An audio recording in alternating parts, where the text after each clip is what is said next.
Dear students, पिछले lecture में हमने कवर किया था एटम का थॉमसन मॉडल, और आज हम एटम्स का रदरफोर्ड मॉडल कवर करेंगे। थॉमसन मॉडल ने क्या कहा था कि एटम्स क्या है, एक धनावेशी गोला है, जैसे तरबूज या फिर केक। जैसे तरबूज में उसके बीज धंसे रहते हैं, वैसे एटम्स के अंदर इलेक्ट्रॉन धंसे रहते हैं। इसलिए थॉमसन के मॉडल को तरबूज का मॉडल भी कहा गया। लेकिन उस मॉडल्स की कुछ लिमिटेशंस थी। जब रदरफोर्ड ने और उसके स्टूडेंट्स ने एटम्स पर अल्फा पार्टिकल स्कैटरिंग एक्सपेरिमेंट किया, तो ये पाया गया कि उसकी जो ऑब्जर्वेशंस हैं वो थॉमसन से अलग थी। तब थॉमसन के मॉडल को डिस्कार्ड कर दिया।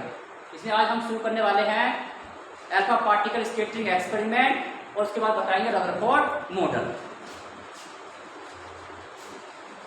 अल्फा पार्टिकल स्कैटरिंग एक्सपेरिमेंट का डायग्राम है। अल्फा पार्टिकल्स का ये सोर्स है, रेडियोएक्टिव सब्सटेंस जो अल्फा पार्टिकल्स को एमिट करता है। इसमें ले रखा है रेडियम। ये रेड शील्ड लगा रखी है जो सीधे अल्फा पार्टिकल्स को पार होने देती है। और ये क्या, गोल्ड फॉइल है। गोल्ड फॉइल इसलिए लिया गया है क्योंकि इसको बहुत पतली लेयर के फॉर्म में बांटा जा सकता है। तो ये है अप्रोक्स 100 नैनोमीटर्स की। जैसे अल्फा पार्टिकल्स की बम्बार्डमेंट इस गोल्ड फॉइल पे करते हैं, तो गोल्ड फॉइल के एटम्स इन अल्फा पार्टिकल्स को डिफ्लेक्टेड कर देता है, मतलब अलग अलग डायरेक्शन में बांट देगा, इसका विचरण कर देगा। तो कितना विचरण करता है, इसको मेजर करते हैं कि स्क्रीन पर, इसको बोलते हैं फोटोग्राफिक प्लेट। ये फोटोग्राफिक प्लेट बनती है जिंक सल्फाइड से। तो जैसे ही स्ट्राइक करता है अल्फा पार्टिकल्स इस पर, तो ये अल्फा पार्टिकल्स को डिफ्लेक्ट कर देता है गोल्ड फॉइल। अब डिफ्लेक्शन होने के बाद जब ये स्ट्राइक करता है इस जिंक सल्फाइड पर, तो एक फ्लैश को प्रोड्यूस करता है। इस फ्लैश को मेजर कर लेते हैं माइक्रोस्कोप से। तो इस एक्सपेरिमेंट में जो ऑब्जर्वेशन निकल कर आए, तो रदरफोर्ड ने क्या ऑब्जर्वेशन निकल कर आए वो बताया है कि अल्फा पार्टिकल स्कैटरिंग के बाद गोल्ड फॉइल ने इन अल्फा पार्टिकल्स का डिफ्लेक्शन किस टाइप से किया है, और कितना डिफ्लेक्शन हुआ है, कितने एंगल से डिफ्लेक्शन हुआ है, या डिफ्लेक्शन हुआ है तो कितना हुआ है। तो इस ऑब्जर्वेशन को ये दिखाया गया है। Most of the alpha particles, यानी कि लगभग 99% alpha particles pass through the gold foil undeflected, यानी कि 100 में से लगभग 99 पार्टिकल्स ऐसे हैं जो बिना किसी डिफ्लेक्शन के उस गोल्ड फॉइल को पार कर गए हैं। जो गोल्ड का एटम्स है उसको पार कर गए हैं। और a small fraction of the alpha particles, यानी कुछ ही अल्फा पार्टिकल्स डिफ्लेक्ट हुए, मतलब विचलन हुआ है, बहुत ही स्मॉल एंगल से, बहुत ही कम एंगल से कुछ पार्टिकल्स का विचलन हुआ है। और वेरी फ्यू, यानी कि बहुत ही कम, very less amount in amount, लगभग 20,000 में से एक पार्टिकल्स ऐसा है जो जिस रास्ते से गया है उसी रास्ते से लौटकर वापस आ गया है। या फिर एक पार्टिकल्स ऐसा है जिसका डिफ्लेक्शन 90 डिग्री एंगल से ज़्यादा हुआ है। तो इस ऑब्जर्वेशन बेस पर रदरफोर्ड ने देखिए कैसे सपोर्ट किया था इन ऑब्जर्वेशंस को।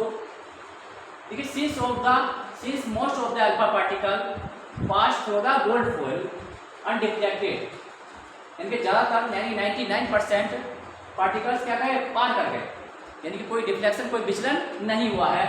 इसका मतलब एटम में क्या है, लार्ज एम्प्टी स्पेस। एटम ज़्यादातर खाली है क्योंकि 99% पार्टिकल्स पार कर रहे हैं। This prove that atoms have empty space, large empty space. उसका मैक्सिमम पार्ट कैसा है, एटम्स का खाली है। Since some of the alpha particles are deflected to certain angles, कुछ स्मॉल एंगल्स यानी डेफिनेट एंगल्स से डिफ्लेक्शन हुआ है, विचलन हुआ है। It means that there is a heavy positively charge mass present in the atoms, यानी कि कोई पॉजिटिव चार्ज का कोई ना कोई पार्टिकल्स उसके सेंटर में प्रेजेंट है। This mass must be occupying a very small space with in the atoms because only a few alpha particles suffer large deflection, यानी कि जो पॉजिटिव चार्ज है एटम के बीच में, उसका वॉल्यूम क्या है, पूरे एटम्स की अपेक्षा नेग्लिजिबल है। अगर हम बात करते हैं एक फुटबॉल के मैदान की, अगर फुटबॉल का मैदान की त्रिज्या अगर 5 किलोमीटर है, यानी कि सेंटर से 5 किलोमीटर ऑल साइड, तो सेंटर में अगर हम फुटबॉल की गेंद रख देते हैं तो जितना 5 किलोमीटर त्रिज्या का मैदान है, उस मैदान की अपेक्षा जितना साइज फुटबॉल का है लगभग उतना ही वॉल्यूम एटम्स में न्यूक्लियस का होता है। सीधे कह सकते हैं उसका क्या है, बहुत ही नगण्य, उसका आयतन न्यूक्लियस का पूरे एटम की अपेक्षा नगण्य है। देखिए द स्ट्रॉन्ग डिफ्लेक्शन और इवन बाउंसिंग 20,000 में से जो एक अल्फा पार्टिकल वापस आ जाता है, इसका मतलब क्या है कि सेंटर में जो पॉजिटिव चार्ज कहाँ प्रेजेंट है, सेंटर में प्रेजेंट है। तो इस ऑब्जर्वेशन से देखिए रदरफोर्ड ने एक अपना नया मॉडल दिया। इस अल्फा पार्टिकल स्कैटरिंग एक्सपेरिमेंट के बाद उसने बताने की कोशिश की है कि एटम कैसा होता है, ये एटम्स का स्ट्रक्चर कैसा होता है। ये था उसका डिफ्लेक्शन, तो सीधे बताया था। देखिए पार्टिकल्स क्या हो रहे हैं, बिना किसी डिफ्लेक्शन के पार हो जा रहे हैं। ये क्या है, एटम्स ऑफ गोल्ड फॉइल बिना डिफ्लेक्शन है। और जो बी रिप्रेजेंट करता है कि कुछ पार्टिकल्स स्मॉल एंगल से विचलित हो रहे हैं, डिफ्लेक्शन हो रहा है।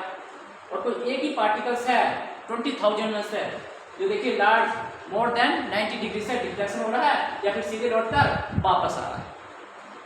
इस बेस पर रदरफोर्ड ने अपना मॉडल दिया था जिसको कहा गया Rutherford model of an atoms.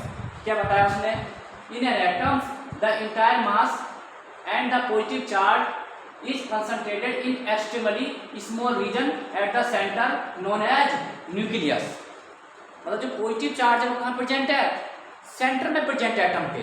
उसी पॉजिटिव चार्ज को नाम दिया उसने नाभिक, न्यूक्लियस। तो इसलिए रदरफोर्ड को नाभिक की खोज का श्रेय भी जाता है। The nucleus is surrounded by the negatively charge electron, यानी कि उस न्यूक्लियस जो पॉजिटिव चार्ज है उसके चारों तरफ इलेक्ट्रॉन मूव कर रहे हैं। जो चारों तरफ इलेक्ट्रॉन एक पाथ में मूव करते हैं जिसको बोलते हैं ऑर्बिट। उस पाथ को कहा गया ऑर्बिट। और the electrons and the nucleus आपस में कैसे बंधे रहते हैं, इलेक्ट्रोस्टैटिक फोर्स के द्वारा आपस में वो जुड़े रहते हैं। Most of the space in atom between the nucleus and the revolving electron is empty. नाभिक के बीच में और जो इलेक्ट्रॉन मूव कर रहा है चारों तरफ उसके बीच में स्पेस क्या है, ज़्यादातर एम्प्टी है। ये कोशिश की है रदरफोर्ड ने एटम्स का स्ट्रक्चर बताने की। अब नेक्स्ट चैप्टर हम क्या करेंगे, इसकी कमियां क्या रही और इसकी कमी के बाद नया मॉडल आया था बोर्स मॉडल्स। अगली क्लास में उसको हम स्टार्ट करेंगे। Thank you.